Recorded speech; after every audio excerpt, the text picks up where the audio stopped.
Hey everyone, and welcome to another video. I am Simply G, and today I'm going to be doing a special video because it is June, Pride Month. I wanted to show off or talk about a whole bunch of manga with LGBT characters, LGBT stories that I think, if you are interested in this demographic or in this genre, you should definitely check out. And I do have a pretty good mix of things here. There is quite a bit of BL and Yuri, so be forewarned for that, but we also have some more general LGBT titles as well. So I'll just get straight into it, and I hope you guys enjoy.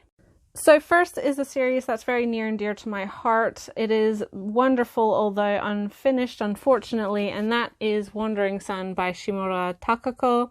This is a 15-volume manga about two trans kids as they're growing up, trying to figure out the world and their place in it, and the people around them and their reactions to having a transgender friend or family member. It is incredibly good, it's incredibly powerful, and I was actually introduced to this series via the anime, which I do believe is still available on Crunchyroll. This series has only been released partially through with English because I do think it's a little bit, or it was a little bit before its time, so we only ever got 8 volumes of the 15, but even so, I am so happy we even got that. I do think that if it was coming out now, it probably would have a better chance. People are more aware of transgender issues and of trans people's stories, so I think it was a little bit ahead of its time and sort of was punished because of that, but I do hope that in some fashion we do see the rest of the story available in English at some point. But even so, wonderful series, definitely one that if you're looking for a very intimate look about life as a transgendered individual and trying to figure yourself out and your place, this is one to look at, and it does it very, very well. Next is a newer BL title which has been put out by Kodansha. It's an ongoing series and one that I quickly fell in love with and have been super excited about ever since the license was announced, and that is Ten Dance by Inoue Sato. This is a story about two professional ballroom dancers, one who is a standard ballroom dancer, the other who is a Latin ballroom dancer, who have very different personalities, but slowly over time and due to circumstance grow closer and closer together. It's a slow burn romance, and one that I really enjoy seeing the character dynamics and seeing how this relationship grows.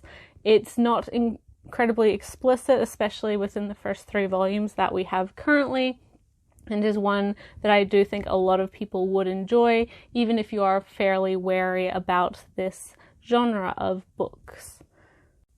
Next is a newer Yuri title, which I would say is the best place to start if you're wanting to try out a Yuri. I recommend it to fans and people just interested in the genre alike, and that is Kase-san and by Hiromi Takashima. This is an ongoing Yuri about 2 girls who were initially in high school together. Now at this point they are university students, and their relationship, and starting off as friends and later growing into this romantic relationship.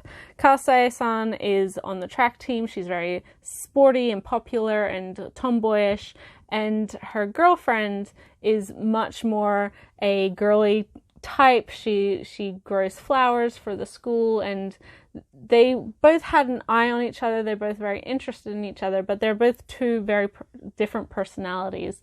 But it's really, really wonderful to watch these girls grow and change, and I really appreciated how grounded this romance felt, both in a real world setting and being fairly upfront with the idea of being in a romantic relationship and not only being emotionally attracted to each other, but physically attracted to each other, and writing the balance between the two, because I find Yuri can go too far either way. So this is a really, really, really sweet spot for me. I absolutely adore it. And if you're a fan of Yuri, or if you're wanting to try Yuri, definitely check this one out. Next is a manga from one of my absolute favorite mangaka, and that is What Did You Eat Yesterday by Fumi Yoshinaga. This is being published by Vertical and currently has 13 volumes in English. This is a slice of life seinen food manga, and I really enjoy this one because it honestly is probably the best example of a long-term, well-established domestic gay relationship within manga, especially within this type of manga. And I really appreciate that both of our characters are older men. They're not high schoolers. They don't have to deal with a lot of those issues that you see more so in BL or manga. This is not technically a BL title, as I mentioned, it is a seinen. But the way that Yoshinaga uses food as sort of the crux to build off their relationship and how they interact with each other and the world is superb. I really appreciate how true to life Kenji and Shiro's relationship is and how they interact with each other. They bicker, they tease each other. You can feel like they have been together for a long time. And that's something that you don't really get captured well within stories of this type. And it's really nice and heartwarming and also sort of inspiring to read this manga, because not only do you understand how their relationship develops through food and how they come together as a couple and as a family through the meals that they share, but you can also sort of gain some experience with the recipes that are provided with this book. You can sort of learn to not take for granted the people in your own life. And I think that it is so hard to find truly domestic couples, whether they be homosexual or heterosexual, within media, that it's really important to highlight when one does it so well, like this series does. So the next book is a single volume from Seven Seas, and that is The Bride Was a Boy by Chi, and this is an autobiographical manga about Chi's transition and how she went through her not only actual legal transition to becoming a woman, but going through the physical transition of surgery and then later marrying her husband. And I chose this one not only because it is absolutely adorable, the art is so sweet. I really love how hopeful this manga is, and it's educational in a way that doesn't patronize the reader. I also find that for this one, a lot of the time in media, a lot of LGBT stories are very upsetting or sad, or just sort of have this assumption that bad things are going to happen. And I think it's very important that individuals, especially trans young people, have a hopeful story like Chi's to look at. She's, happily married. Her husband loves her very much and is very aware of who she is.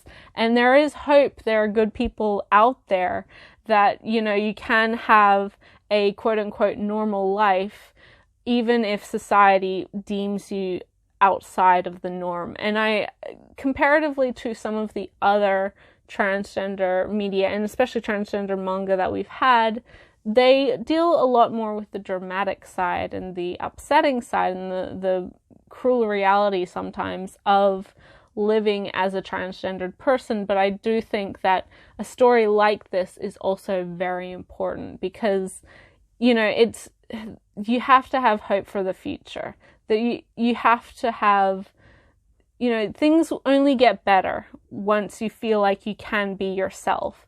And I think she perfectly illustrates that within this manga, and her experiences are so wonderful to read. I'm so happy for her.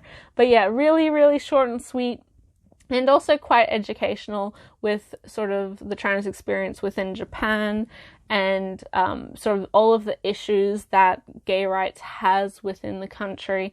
It's very good if you're also interested in that side as well. But even on its own, just as a personal story of her, becoming happy with herself and becoming the woman she wants to be, is so sweet, and I highly recommend this one.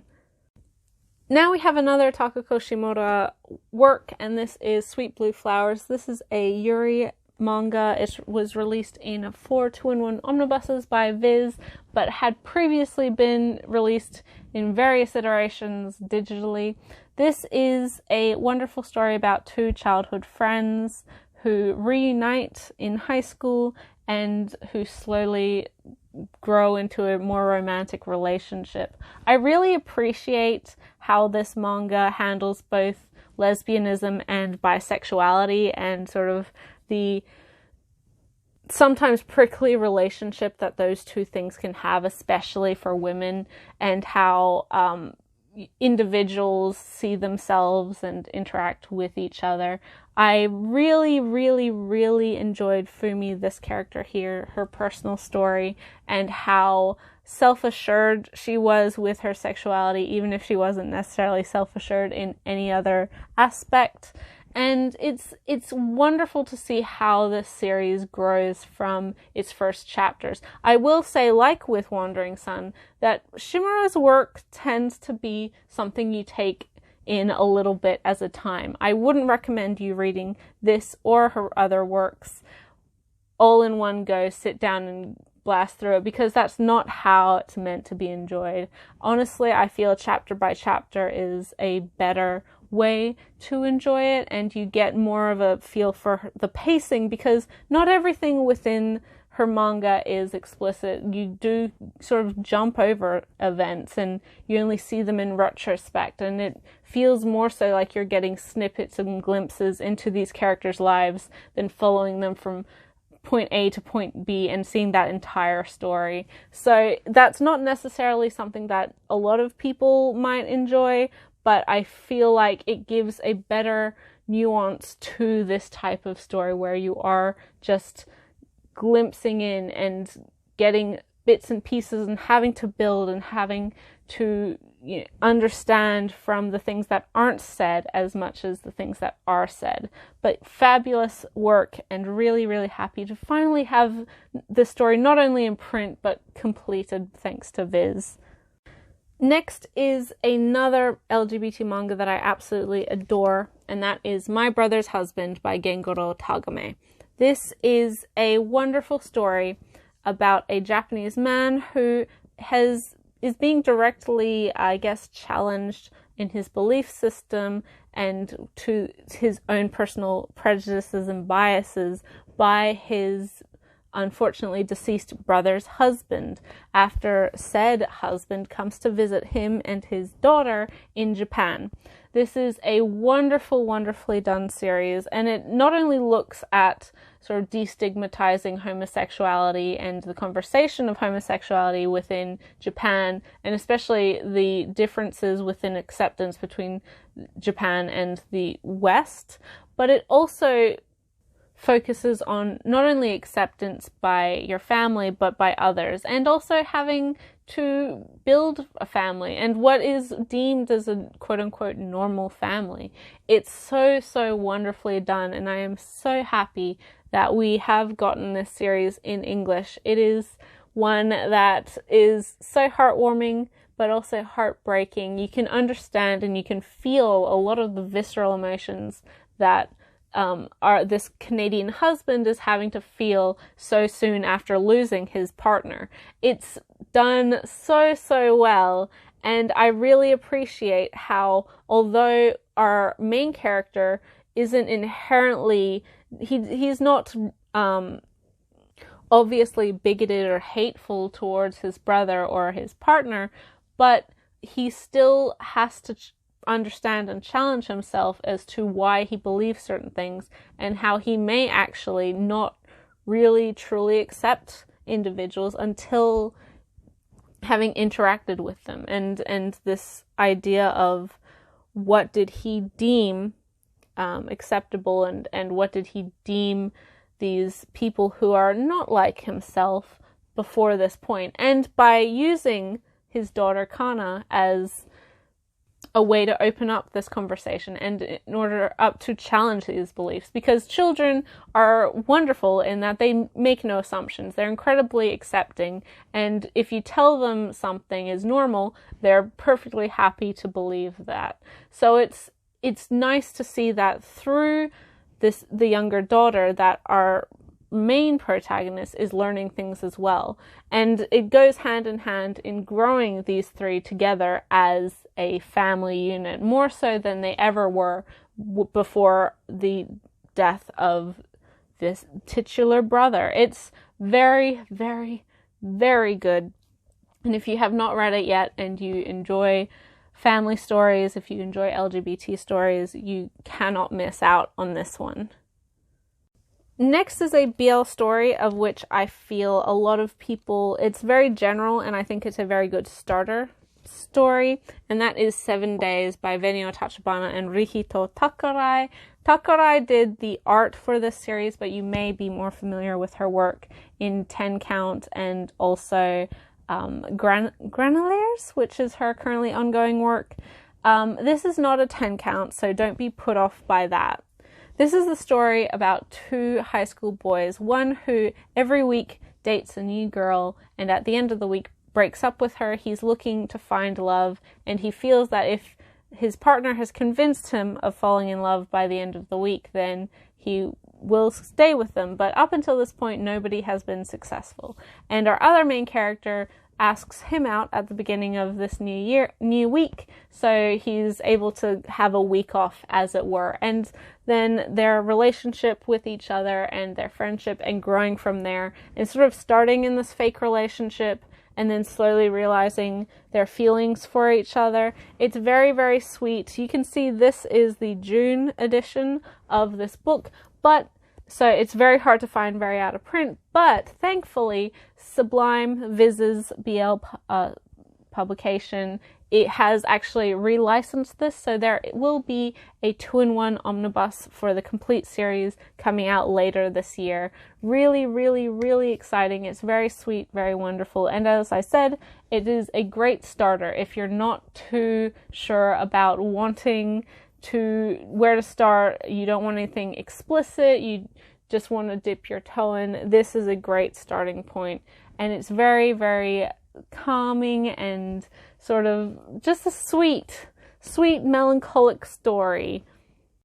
Next we have After Hours by Yuta Nishio. This is a 3-volume Yuri manga put out by Viz, and I really appreciate this manga a lot. It was able to achieve a lot of things that I feel other Yuri is a bit hesitant to breach, and I also really appreciated that both of the main characters were adults and were dealing with adult problems. I will say my only gripe with this particular series is the fact that one of our characters does have a boyfriend and sort of doesn't address it for a long time within the series, but that is also meant to highlight her sort of inability to face problems and to actually get things done, even though she knows things need to change, which I just feel like it's a little bit, if you're very sensitive to characters who are cheating or who do have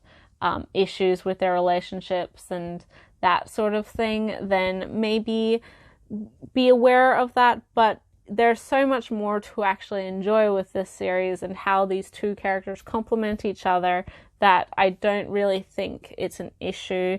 It's almost sort of a non-starter part of the manga. So that's just one nitpick I have with it, but overall, and aside from that, it is incredibly well done, especially the last volume. There's so much in there, so much packed in there in regards to responsibility and sort of identity and what you can achieve and who you want to achieve things with and how you want to achieve these things is so important, and I think so very relevant and relatable to a lot of people who are in this sort of period of your early to mid 20s. You're not quite sure what you want to do with your life.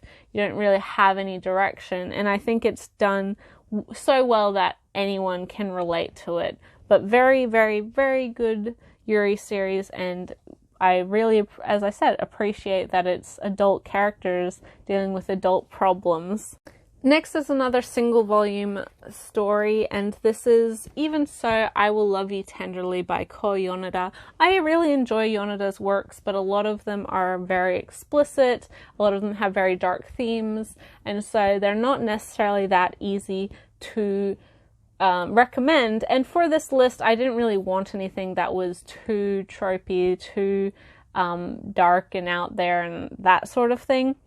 I really, out of all of her series, I find this one very, very approachable. It's actually technically a spin-off of a different series or a different single volume, but I much prefer this book to that one. This is about two friends who, over time, their relationship changes. One who is in love with his friend, but the friend is straight, and so he feels like he doesn't have a chance. And then it's only later on, many years later, that this friend sort of realizes that he's more so bisexual than just heterosexual, and that he has an interest in a particular guy at his work. And so the struggles that his friend has with his own feelings and not being the man that his friend is falling in love with, and all of these sorts of things. I love this book so, so much. It does have some explicit scenes in it, but comparatively to a lot of Yoneda's other works, it is very tame in comparison. And I would say that even for more general BL that do have explicit parts to it, it is very middle of the road. It's not like it's there, but it's not like overtly 90% of the story type of thing, if that makes sense. This really, really, I liked how well, again, these characters interacted. I thought that the way that the dilemma that our main gay character has, and his feelings for his friend, and not wanting to ruin their friendship, and not wanting to breach and overstep his boundaries that he's put up because of this, was so well done and absolutely heartbreaking at points, but fantastic. And if you are looking for a Yoneda title to try, because she does have a lot of works out available, I don't know if this one is still in print, probably, check it out. All of her stuff is more available via digital, but her print stuff goes in and out of print very regularly because of June, so I can't guarantee that this is in print currently, but I know that the digital editions will definitely be in print. But yes, check it out. The, I guess, story that it was built from, which is No Touching at All, is good, but I by far prefer this one compared to that one.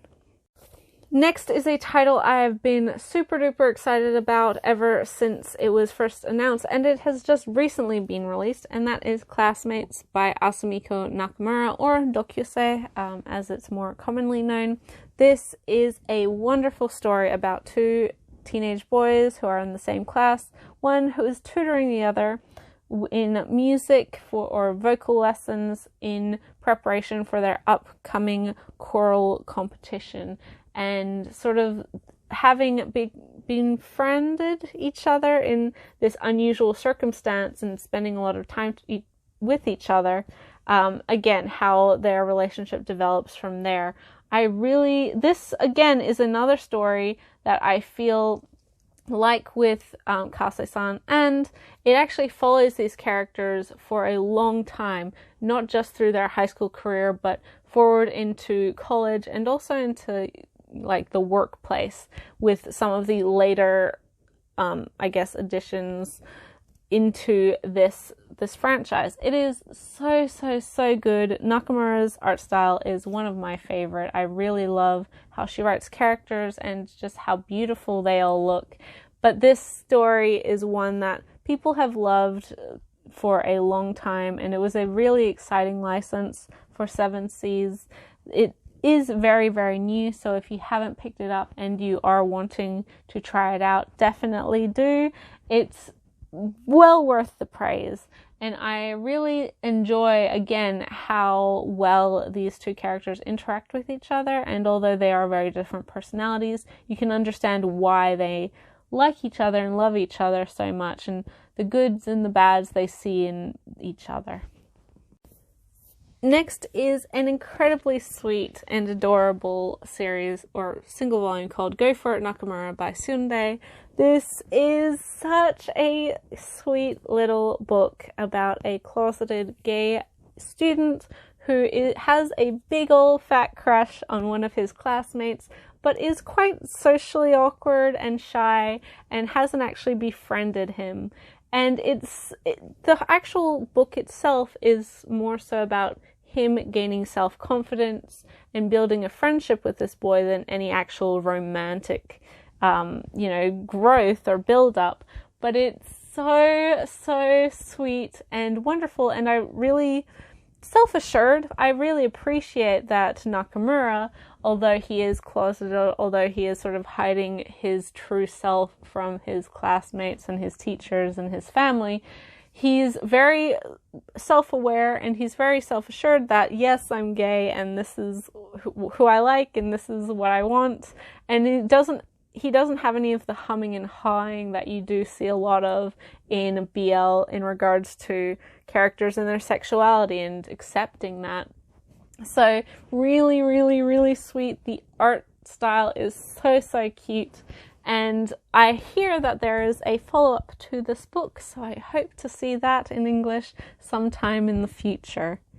Next is the Yuri series Bloom Into You by Nakatani Neo, and I really enjoy this particular book because at least one, if not both, of our protagonists are very asexual and possibly also aromantic. They don't really have the more typical feelings of romance that you see in a lot of other romance media, whether that be more general romance or Yuri or BL.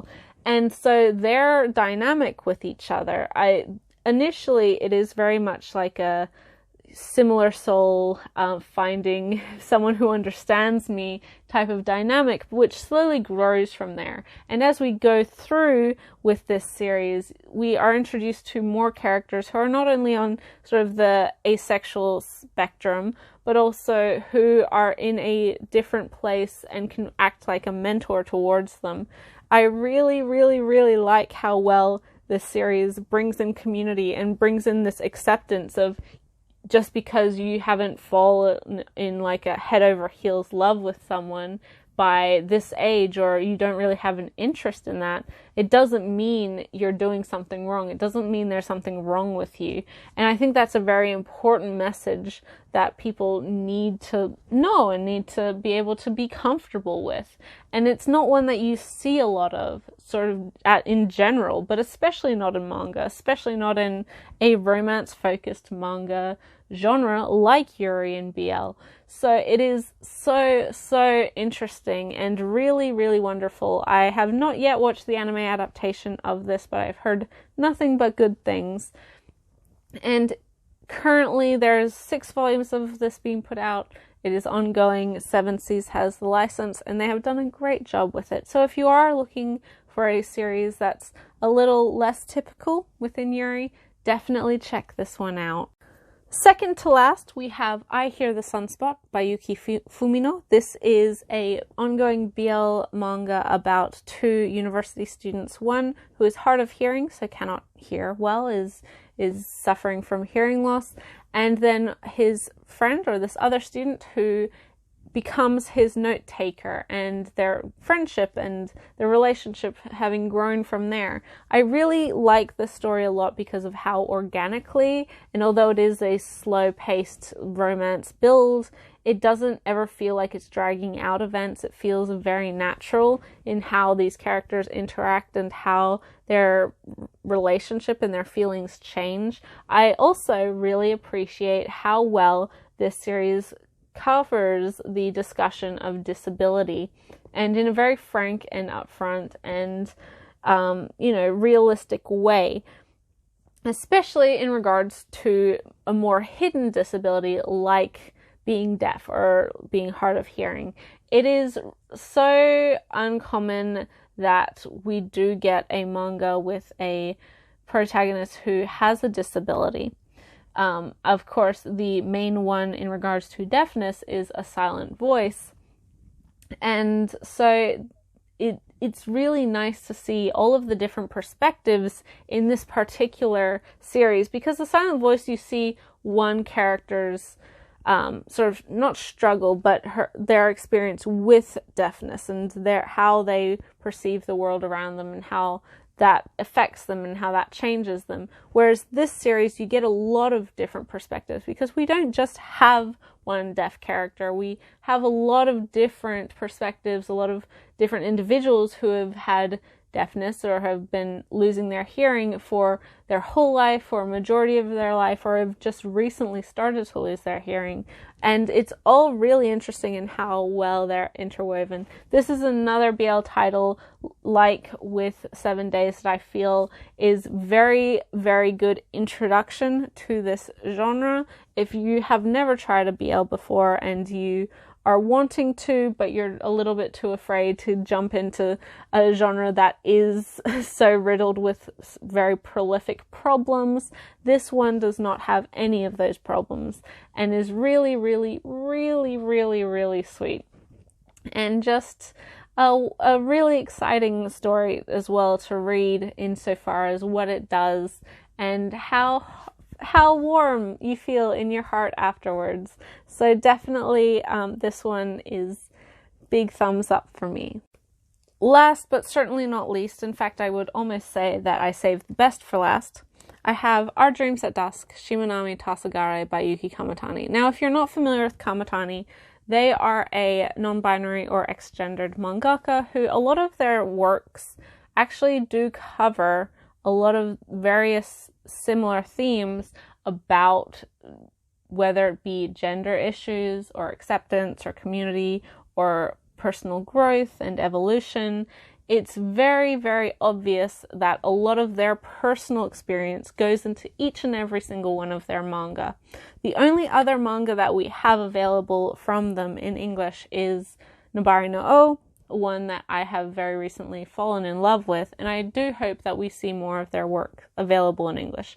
But if you are not familiar with this story, this is almost the perfect LGBT manga in that it is for everyone. It represents everyone. Not only is our main character a young gay teenager and his sort of struggles and trying to find his place in community, but we also have a lesbian couple, an older gay man, we have a non-binary or transgendered individuals, asexual individuals. So it really is representative of the larger community as well, not just a single individual's personal growth.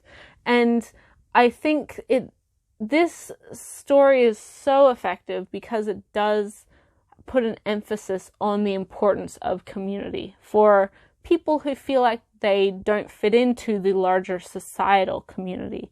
And I mean, whether that's in Japan or in your, where you live, whether that be the US, Australia, the UK, wherever, the LGBT community is essential and a very, very important part of young people finding comfort in other people and realizing that they're not alone and that there is other people who can relate to them and who maybe have experience and have things that they can share and teach people and make this process of acceptance of yourself a lot easier. And Kamatani's works, there's a huge element of sometimes you do have to struggle to find out who you are, and that's not a bad thing. In fact, I would say it's a healthy thing, and you're not broken if you don't know who you are. It's an incredibly powerful thing that they are able to do with their manga, and no more so is it more effective than in Our Dreams at Dusk. This is a 4-volume series. The entirety of it will be released by the end of the year. It is so incredibly beautiful. Kamatani's artwork is so, so gorgeous, and the visual theming of it, just all of the visual metaphor put into it, it's almost got a dreamlike quality to it, and it's so well done. I have spoken at length about this series multiple times, and thankfully, since it has been available in English, I have seen more and more people talk about this and pick it up and enjoy it as well for what it is and for what it's saying, and also praising it for very similar things as to what I have mentioned here. So yes, if you have yet to pick up this series and you are a fan of LGBT stories or a fan of character drama and sort of introspective pieces, you would be amiss to not pick up this series, because it is one of, if not the best of the best. I would also like to make mention to one digital manga, although it is not in the list proper, mainly because I was focusing on print releases here. I will say that Blue Flag is a must-read for anyone. It is available on the Manga Plus app, which is a legal, worldwide available app put out by Shueisha, and is so good. Please guys, I think the setup and maybe even the initial premise of a high school romance with a love triangle does maybe put people off, but if you give it a chance, especially those first 8 to 10 chapters, I guarantee you will fall in love with it. It is so incredibly good, so incredibly powerful. The most recent chapter 45, just came out the other day. I read it at 2 o'clock in the morning and cried, and it was so wonderful. I think there's so much that Kaito, the mangaka, has been able to achieve with that story, and I appreciate everything that they do, because everything, both with this series and their prior work that I had read of theirs, which is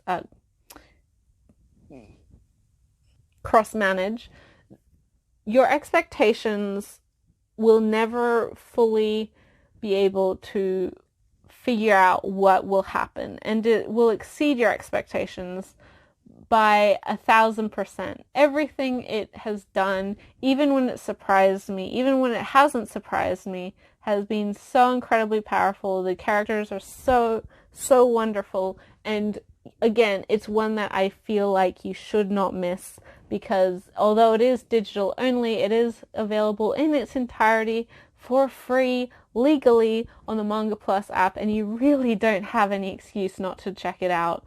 But yes, wonderful manga, and it is my just audition special add-on here, and although it's not necessarily in the proper list that I've provided, it's definitely one that I encourage everyone to read.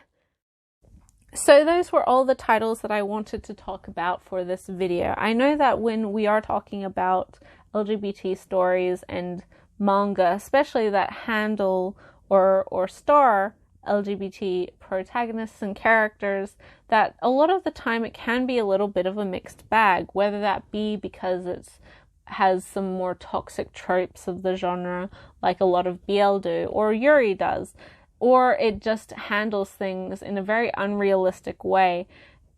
I feel like there are so many really wonderful series that are coming out currently and very recently that have tried to push the envelope into what is acceptable and what is more well known and what is more so representative of all three of the demographics: LGBT manga, Yuri, and BL. There are so many more that are coming out soon that I hope to read and enjoy and share with you. But I hope all of you have had a wonderful Pride Month, whether you're in the community or not. And I hope that you stay safe, stay happy for the rest of June, and I'll catch you in my next video, guys. Bye till then.